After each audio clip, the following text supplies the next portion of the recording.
Hi മക്കളെ, അപ്പോൾ നമ്മൾ ക്ലാസ്സുകൾ തുടങ്ങിയപ്പോൾ മുതൽ പറയുന്ന കാര്യമാണ് ക്രിസ്മസ് എക്സാം ഇപ്പത്തും ക്രിസ്മസ് എക്സാം ഇപ്പത്തും അല്ലേ.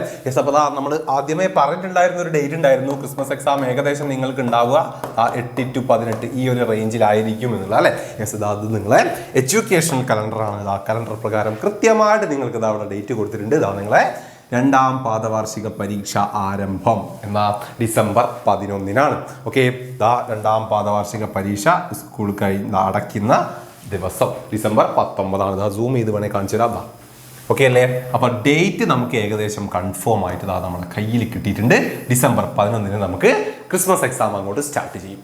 മക്കളെ, ഓണം എക്സാം നിങ്ങൾക്ക് പ്രോപ്പറായിട്ടില്ല നിങ്ങൾക്കറിയാം. അപ്പോൾ അത്രത്തോളം ഇമ്പോർട്ടൻ്റ് ആണ് നമ്മളെ ക്രിസ്മസ് എക്സാം എന്ന് പറഞ്ഞാൽ. അതുപോലെ തന്നെ നിങ്ങൾക്ക് പഠിക്കാനുള്ളതിൽ 90% സിലബസുകൾ ക്രിസ്മസ് എക്സാമിന് ഉണ്ടാവുകയും ചെയ്യും. പഠിക്കാൻ ഒരുപാടുണ്ട്, മറക്കണ്ട.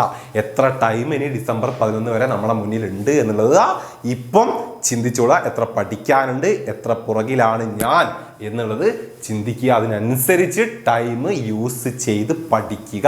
ഓക്കെ, നമ്മൾ ഓൾറെഡി നമ്മുടെ ബാച്ചിൽ ക്ലാസ്സുകളൊക്കെ അടിപൊളിയായിട്ട് മുന്നോട്ട് പോയിക്കൊണ്ടിരിക്കുകയാണ്. നമ്മളറിയാം. നമ്മളെന്താണ് മകളോട് പറഞ്ഞു അല്ലേ, നവംബർ പകുതി ആകുമ്പോഴേക്കും ക്രിസ്മസ് എക്സാമിന്റെ കംപ്ലീറ്റ് സിലബസും കവർ ചെയ്ത് റിവിഷനാണ് പിന്നീട് അങ്ങോട്ട് നമ്മൾ പറഞ്ഞു അല്ലേ. അത് നമ്മൾ പക്കയായിട്ട് ഫോളോ ചെയ്തിരിക്കും. ബാച്ചിൽ 15 ആകുമ്പോഴത്തേക്കും നമ്മൾ സിലബസ് ഒക്കെ കവർ ചെയ്യും, സെറ്റായിട്ട് റിവിഷനും സ്റ്റാർട്ട് ചെയ്യും. അപ്പം അങ്ങനെ സെറ്റായിട്ട് സിസ്റ്റമാറ്റിക് ആയിട്ട് പഠിക്കണമെന്ന് ആഗ്രഹിക്കുന്ന മക്കളുണ്ടെങ്കിൽ മക്കളെ പെട്ടെന്ന് തന്നെ ബാച്ചിൽ ജോയിൻ ചെയ്തോ. ഇനിയും വൈകിട്ടില്ല. ഓക്കെ, ഇനിയും നമ്മുടെ മുന്നിൽ ഏകദേശം 1-1.5 മാസത്തോളം നമ്മുടെ മുന്നിലുണ്ട്. അപ്പോൾ ആ ടൈം മതി. നന്നായിട്ട് ബാച്ചിലൊക്കെ ജോയിൻ ചെയ്ത് പഠിക്കണമെന്ന് ആഗ്രഹിക്കുന്ന മക്കളാണെങ്കിൽ ആ ടൈം ധാരാളമാണ്. അപ്പം മറക്കണ്ട, ബാച്ച് ഇപ്പോൾ നിങ്ങൾക്ക് ഓഫർ പ്രൈസിൽ പർച്ചേസ് ചെയ്യാവുന്നതാണ്. അപ്പോൾ ബാച്ചിൽ ജോയിൻ ചെയ്യാൻ ആഗ്രഹിക്കുന്ന മക്കളുണ്ടെങ്കിൽ പെട്ടെന്ന് തന്നെ ബാച്ചിൽ ജോയിൻ ചെയ്തോളാം. Okay, set ready. അങ്ങനെ നിങ്ങൾക്ക് വേണമെങ്കിൽ നമ്മുടെ കഴിഞ്ഞ വർഷത്തെ നിങ്ങൾക്ക് ഫസ്റ്റ് ഇയറിൻ്റെ ഡിസംബറിൽ നടന്നെങ്കിൽ നിങ്ങൾ ടേം ടു എക്സാമിൻ്റെ അവിടെ ഒരു ടൈം ടേബിൾ, കഴിഞ്ഞ വർഷത്തെ ടൈം ടേബിളാണ്. അപ്പോൾ ജസ്റ്റ് സാറിവിടെ കൊടുത്തിട്ടുണ്ട്. അതായത് നിങ്ങൾക്ക് നിങ്ങളുടെ മുന്നിലുള്ള ടൈം എന്ന് പറഞ്ഞു കഴിഞ്ഞാൽ ഏകദേശം 11 മുതൽ 11 ഉണ്ടാവും, 12 ഉണ്ടാവും, പിന്നെ 13ഉം 14ഉം ഇല്ല. ഓക്കെ, സെക്കൻഡ് സാറ്റർഡേ സൺഡേ, പിന്നെ 15, 16, 17, 18. ഓക്കെ, ഇത്രയും ദിവസങ്ങളാണ്. 19 സാറിന് കൂട്ടാറില്ല, കാരണം ഒരു ദിവസം അങ്ങോട്ട് മാറ്റി വെക്കും. ഇതിൻ്റെ ഇടയിൽ ഏതെങ്കിലും എക്സാമുകൾ മാറ്റി വെക്കാൻ വേണ്ടിയിട്ട് ഒരു ദിവസം അങ്ങോട്ട് മാറ്റി വെക്കുന്നതാണ് 19. അപ്പോൾ ഇത്രയും ദിവസങ്ങളാണ് ഉണ്ടാവുക.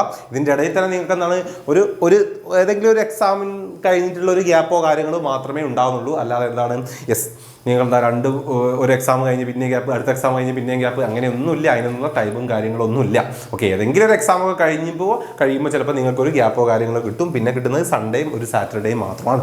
റെഡി. അപ്പോൾ ടൈമുകളൊക്കെ കുറവാണ്. പിന്നെ അതേപോലെ തന്നെ ടൈം ടേബിൾ പ്രതീക്ഷിച്ച് ആരും ഇരിക്കേണ്ട. ടൈം ടേബിൾ വന്നിട്ട് പഠിക്കാം, അത് നോക്കി പഠിക്കാം എന്നൊക്കെ ആരെങ്കിലും മനസ്സിലുണ്ടെങ്കിൽ അതങ്ങോട്ട് മാറ്റി വെച്ചോളാം. മറ്റൊന്നുമല്ല, ടൈം ടേബിൾ അധികവും വരാറ് സാധാരണ എക്സാമിനോട് അടുത്തുള്ള ഡേറ്റിലാണ്. സോ ആ ഒരു ടൈം കൊണ്ട് ടൈം ടേബിൾ വന്നു അതിന് ശേഷം പഠിക്കാനിരിക്കുക എന്ന് തുടങ്ങിയാൽ നിങ്ങൾക്ക് തീർക്കാൻ പറ്റില്ല. അല്ലെങ്കിൽ ഒന്നും നിങ്ങൾക്ക് പ്രോപ്പറായിട്ട് പഠിക്കാനും പറ്റില്ല. സോ ടൈം ടേബിളിനൊന്നും വെയിറ്റ് ചെയ്യാൻ നിൽക്കണ്ട. നമ്മൾ പറഞ്ഞു നവംബർ 15 ആകുമ്പോഴത്തേക്കും തീർക്കുക. അതായിരിക്കണം ലക്ഷ്യം, പഠിച്ച് തീർക്കുക. ഓക്കെ അല്ലേ. അപ്പോൾ മറക്കണ്ട, ബാച്ചിൽ ജോയിൻ ചെയ്യാൻ ആഗ്രഹിക്കുന്ന മക്കളൊക്കെ ഉണ്ടെങ്കിൽ പെട്ടെന്ന് തന്നെ ബാച്ചിലൊക്കെ ജോയിൻ ചെയ്തോളുക. സെറ്റായിട്ട് നമുക്ക് പഠിക്കാം. ഓക്കെ അല്ലേ. അപ്പോൾ ഡേറ്റ് മറക്കണ്ട, ഡിസംബർ 11.